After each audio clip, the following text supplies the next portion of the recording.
Assalamualaikum warahmatullahi wabarakatuh.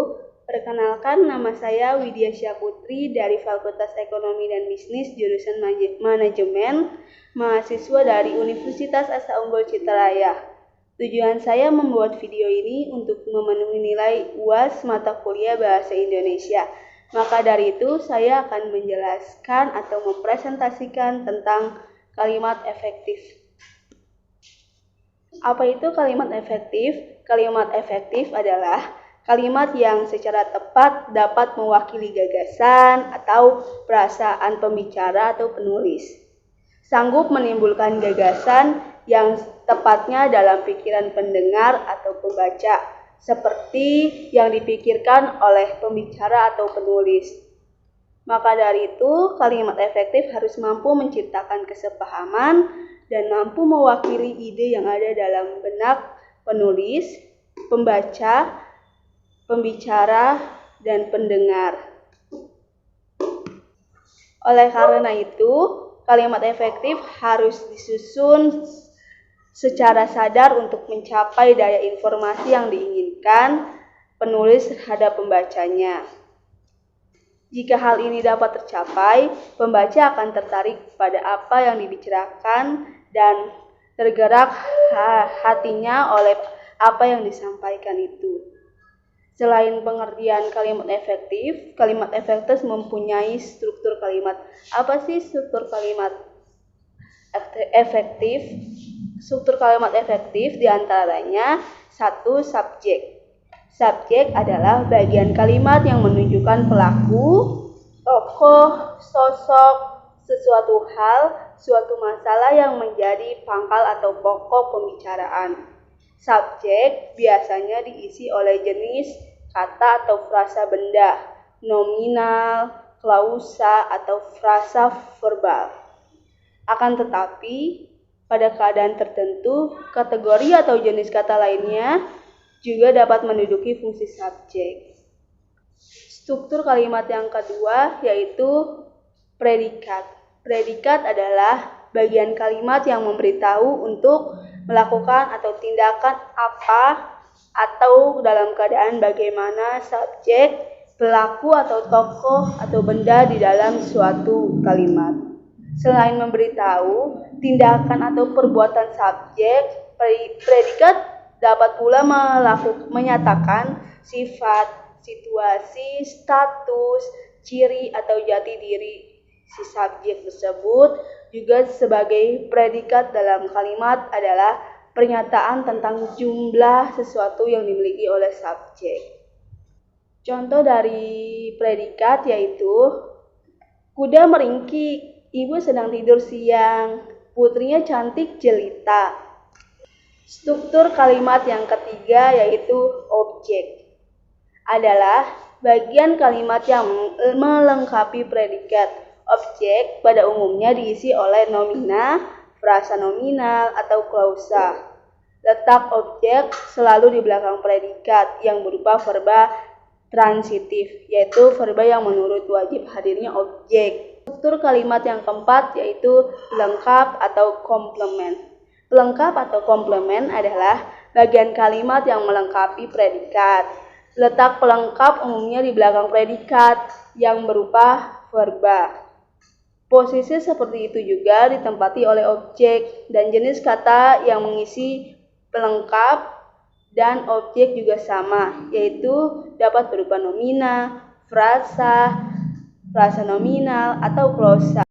Yang terakhir yaitu keterangan. Keterangan adalah bagian kalimat yang menerangkan berbagai hal mengenai bagian kalimat yang lainnya. Unsur keterangan dapat berfungsi menerangkan subjek, predikat, objek, dan pelengkap. Posisinya bersifat bebas, dapat di awal, di tengah, atau di akhir kalimat. Pengisi keterangan adalah frasa nominal, frasa preposisional, adverbia, atau klausa. Selain struktur kalimat efektif mempunyai ciri-ciri. Di antaranya yaitu 1. Ketatabahasaan. Ketatabahasaan adalah faktor penting dan mendasar dalam kalimat efektif. Ciri-ciri yang kedua yaitu kesatuan gagasan atau kesepadanan. Kesatuan gagasan atau kesepadanan berkaitan dengan keseimbangan antara gagasan dan struktur bahasa yang dipakai. Kesatuan adalah terdapatnya satu ide pokok dalam sebuah kalimat. Dengan ide itu, kalimat boleh panjang atau pendek, menggabungkan lebih dari satu kesatuan, bahkan dapat mempertentangkan kesatuan yang satu dan yang lainnya asal ide atau gagasan kalimatnya tunggal. Kesepadanan berarti terdapat hubungan timbal balik. Ciri kalimat efektif yang ketiga yaitu kehematan. Kehematan dalam pengertian kalimat efektif berarti hemat dalam menggunakan kata, frasa, atau bentuk yang dianggap tidak perlu. Hal ini disebabkan setiap unsur dalam kalimat hendaknya tidak ada yang tidak bermanfaat. Ciri-ciri kalimat efektif yang keempat yaitu kesejajaran atau keparalelan. Kesejajaran adalah penggunaan bentuk-bentuk bahasa yang sama atau konstruksi bahasa yang sama yang dipakai dalam susunan serial. Kesejajaran ini berkaitan dengan kesamaan unsur-unsur yang digunakan secara konsisten dalam kalimat, baik itu dari bentuk kata atau jenis-jenis kata dan himbuan, maupun makna kata. Maksudnya adalah, jika verba yang digunakan, unsur yang lain juga verba. Demikian pula, jika nomina yang digunakan, unsur yang lain juga harus nomina. Jika aktif digunakan, yang lain juga harus aktif. Begitu juga sebaliknya. Ini adalah kesamaan bentuk kata yang digunakan. Ciri yang kelima yaitu ketegasan atau penekanan.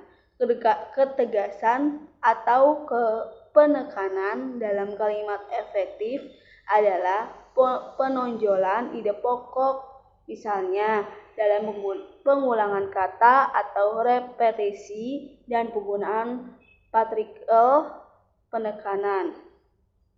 Ada berbagai cara untuk membentuk penekanan dalam kalimat, yaitu meletakkan kata yang ditonjolkan itu diawali kalimat. Yang kedua yaitu membuat urutan kata yang bertahap. Yang ketiga yaitu melakukan pengulangan kata atau repetisi. Yang keempat yaitu melakukan pertentangan terhadap ide yang ditonjolkan. Yang kelima, mempergunakan partikel penekanan atau penegasan. Ciri kalimat efektif yang keenam yaitu kecermatan. Kecermatan adalah kalimat tersebut tidak mengandung tarfiran ganda atau ambigu. Kalimat efektif yang ketujuh yaitu kepaduan atau koherensi. Kepaduan atau koherensi adalah hubungan timbal balik yang jelas antara unsur-unsurnya sehingga informasi yang disampaikan tidak terpecah-pecah. Di kalimat efektif yang kedelapan yaitu kelogisan. Kelogisan mengacu pada ide atau ide kalimat yang dapat diterima oleh akal. Kelogisan kalimat erat kaitannya dengan ketatabahasaan. Penjelasan atau presentasi saya sudah selesai. Cukup sekian dari saya. Wassalamualaikum warahmatullahi wabarakatuh. Terima kasih.